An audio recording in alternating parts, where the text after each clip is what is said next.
नमस्कार। देश के 1 करोड़ से ज्यादा कर्मचारी और 78 लाख से भी अधिक पेंशन धारकों के लिए इस वक्त की बहुत ही बड़ी और इम्पोर्टेंट 3 बड़ी खबरें निकल कर आ चुकी है। जी हाँ दोस्तों, इसमें से पहली बड़ी खबर की बात करें तो पीएम के नेतृत्व में 75 लाख पेंशन भोगियों को 7,500 रुपये मिलेगा। जी हाँ दोस्तों, बैंक जाने से पहले आपको ये बात जरूर जाननी चाहिए। और दोस्तों, आखिरकार 75 लाख पेंशन भोगियों को किस तरीके से यहाँ पर शानदार तोहफा मिलेगा, किस तरीके से उनकी किस्मत बदलेगी, 7,500 रुपये पेंशन को लेकर आखिरकार क्या बड़ा अपडेट आया है, इसके बारे में दोस्तों आज इस वीडियो के अंदर संपूर्ण रूप से जानकारी जो है वो आप सभी को दी जाएगी।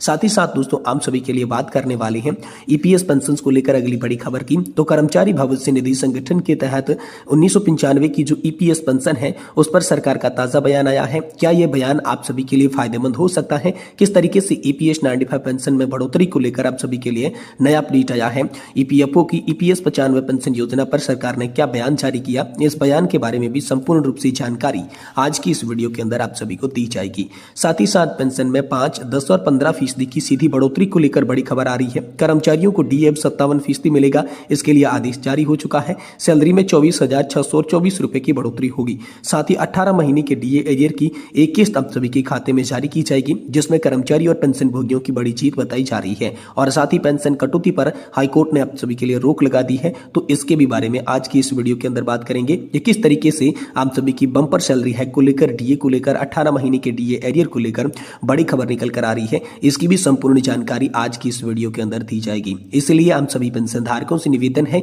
कि दोस्तों आज की ये वीडियो आप सभी के लिए बहुत खास है, तो इस वीडियो को आप लास्ट तक देखिएगा। और साथ ही चैनल पर नए हैं तो चैनल को भी सब्सक्राइब जरूर कर दीजिएगा। तो चलिए संपूर्ण खबरों को आज की इस वीडियो के अंदर सही, सटीक और तथ्यों पर आधारित आप सबको सबसे पहले देते हैं। दोस्तों सबसे पहली बड़ी खबर की बात करें तो 75 लाख पेंशन धारकों की किस्मत बदलेगी। 7,500 रुपए की पेंशन पर बड़ा अपडेट आप सभी के लिए आया है। पीएम मोदी के नेतृत्व में 75 लाख पेंशन भोगियों को 7,500 रुपए मिलेगा। जब आखिरकार किस तरीके से 7,500 मिलेगा, चलिए जानते हैं। देश के 75 लाख पेंशन भोगियों के लिए बड़ी खुशखबरी आई है। प्रधानमंत्री नरेंद्र मोदी सरकार ने ईपीएस 95 के तहत न्यूनतम पेंशन बढ़ाने का प्रस्ताव रखा है। ये प्रस्ताव लागू हो जाता है तो पेंशन भोगियों को अब 7,500 रुपए प्रति माह पेंशन मिल सकती है। आइए जानते हैं इस खबर के बारे में क्या उम्मीद जगाई है, विस्तार से इस फैसले की पूरी जानकारी देते हैं। सबसे पहले बात करते हैं कि रुपए 7,500 पेंशन पर क्या है आखिरकार सरकार की योजना। जी हाँ दोस्तों, हाल ही में संसद में ईपीएस 95 पेंशन धारकों की न्यूनतम पेंशन को 7,500 रुपए करने का प्रस्ताव रखा गया है। अगर ये लागू हो जाता है तो लाखों पेंशन धारकों को इसका लाभ मिलेगा। इससे पहले पेंशन भोगी सरकार से अपनी पेंशन बढ़ाने की मांग कर रही थी। अब ये प्रस्ताव उनकी राहत लेकर आ चुका है। तो पेंशन वृद्धि से क्या क्या आखिरकार फायदे होंगे, तो पेंशन धारकों को अधिक वित्तीय स्थिरता मिलेगी, जिससे वे दैनिक खर्च आसानी से पूरा कर सकेंगे, यानी कि उन्हें आर्थिक सुरक्षा मिलेगी। दूसरा, उन्हें बेहतर जीवन स्तर की बात करें तो अधिक पेंशन मिलने से पेंशन भोगी अपनी बुनियादी जरूरतों को पूरा कर पाएंगे और सम्मानजनक जीवन जी सकेंगे, जिससे बेहतर जीवन स्तर उनका होने वाला है। और तीसरा है स्वास्थ्य सुविधाओं में सुधार। अधिक पेंशन का सीधा फायदा स्वास्थ्य सेवाओं पर भी पड़ेगा, जिससे बुजुर्गों को बेहतर ढंग से इलाज मिल पाएगा। तो क्या सरकार इसे लागू कर सकती है, इसको लेकर बात करें तो सरकार इस प्रस्ताव पर गंभीरता से हाल फिलहाल में विचार कर रही है। हालांकि इसके लिए सरकारी बजट और आर्थिक प्रभावों का भी आकलन किया जा रहा है। यह प्रस्ताव मंजूर होता है तो सीधा 75 लाख पेंशन भोगियों को इसका फायदा मिलेगा।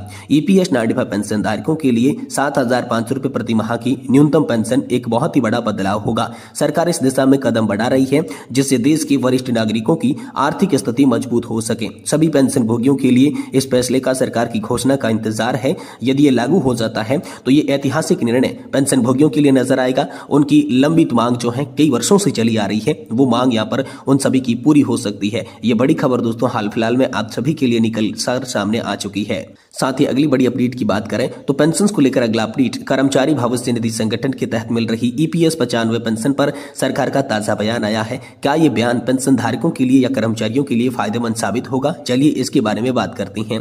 कर्मचारी भविष्य निधि संगठन यानी कि ईपीएफओ भारत सरकार द्वारा स्थापित एक संगठन है जो देश के संगठित क्षेत्र के कर्मचारियों के लिए सामाजिक सुरक्षा प्रदान करता है। ईपीएफओ कर्मचारियों की भविष्य निधि खातों का प्रबंधन करता है, उन्हें पेंशन और बीमा लाभ प्रदान करता है। कर्मचारी पेंशन योजना यानी कि ईपीएस 95 ईपीएफओ द्वारा प्रशासित एक पेंशन योजना है। ये योजना संगठित क्षेत्र के कर्मचारियों को सेवानिवृत्ति पेंशन प्रदान करती है। ईपीएस 95 के तहत कर्मचारी अपने वेतन का एक निश्चित हिस्सा पेंशन फंड में योगदान करते हैं और नियोक्ता भी सम्मान राशि का योगदान देते हैं। हाल ही में ईपीएफओ और ईपीएस 95 को लेकर कई बड़ी खबरें सामने आई हैं। सरकार ने ईपीएस 95 पेंशन भोगियों के लिए न्यूनतम पेंशन को 7,500 रुपए तक बढ़ाने का विचार किया है।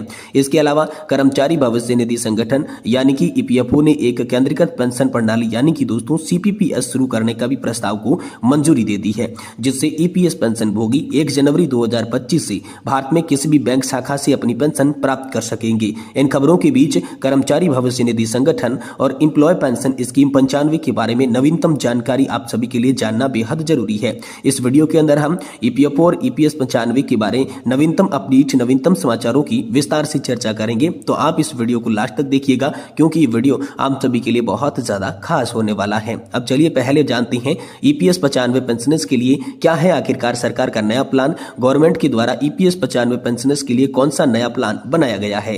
ईपीएस 95 पेंशनर्स के लिए सरकार की योजना उन्हें बेहतर सामाजिक सुरक्षा प्रदान करना है।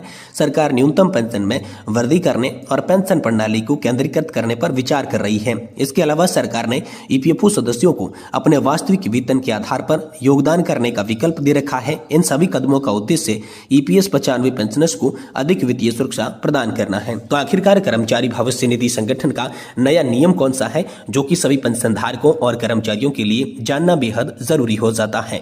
दोस्तों, ईपीएफओ का नया नियम केंद्रीकृत पेंशन भुगतान प्रणाली यानी कि सीपीपीएस है। इस प्रणाली के तहत ईपीएस पेंशनर्स 1 जनवरी 2025 से भारत में किसी भी शाखा से अपनी पेंशन प्राप्त कर सकेंगे। ये उन पेंशन धारकों के लिए एक बड़ी राहत है जो सेवानिवृत्ति के बाद किसी अन्य शहर चले जाते हैं, अपने गृह नगर चले जाते हैं, अपने गाँव में चले जाते हैं। वहां पर उन्हें जो है पेंशन पाने में बहुत दिक्कत, कठिनाइयों का सामना करना पड़ता है। लेकिन सीपीपीएस एक ऐसी प्रणाली है जो देश के अंदर कहीं पर भी किसी भी शाखा से, किसी भी ब्रांच से जो है निर्बाध पेंशन प्रदान करने में हेल्प करेगी। इसलिए केंद्रीकृत पेंशन भुगतान प्रणाली पेंशन धारकों के लिए बेहद जरूरी और महत्वपूर्ण प्रणाली हो जाती है।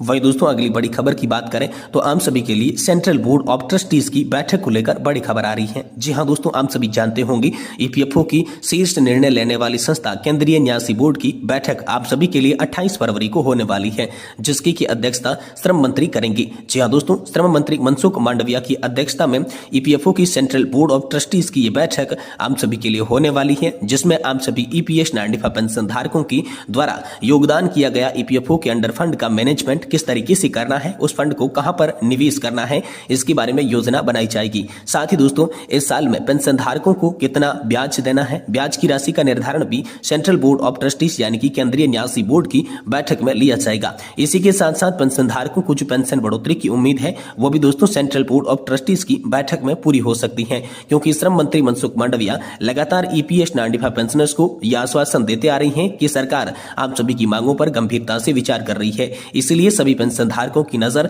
28 फरवरी को होने वाली केंद्रीय न्यासी बोर्ड की बैठक पर टिकी हुई है। इस बैठक से आप सभी ईपीएस 95 पेंशन धारकों के लिए बड़ी खबर निकल कर आ सकती है, जिसमें 7,500 रुपए की पेंशन को मंजूरी मिल सकती है। साथ ही आपको महंगाई भत्ता देने और मुफ्त स्वास्थ्य सुविधा या पर पेंशन धारक और उनके परिवार को देने की भी बात सामने आ रही है। तो दोस्तों, central board of trustees meeting जो है आप सभी के लिए 28 तारीख को होगी। अब 28 तारीख को ये देखना होगा कि क्या पेंशन धारकों की मांग सरकार मंजूर करती है, पेंशन धारकों को कितना ब्याज मिलता है, पेंशन धारकों के फंड को किस तरीके से और कहां पर निवेश किया जाएगा जिससे बेहतर रिटर्न्स मिलेगा। इन तमाम सवालों के जवाब केंद्रीय न्यासी बोर्ड यानी कि सीबीटी की बैठक में देखने को मिलेंगे, जिसकी की अध्यक्षता श्रम मंत्री मनसुख मांडविया करने वाले हैं। और उस बैठक से आप सभी के लिए बड़ा अपडेट हाल फिलहाल में निकल कर सामने आ सकता है।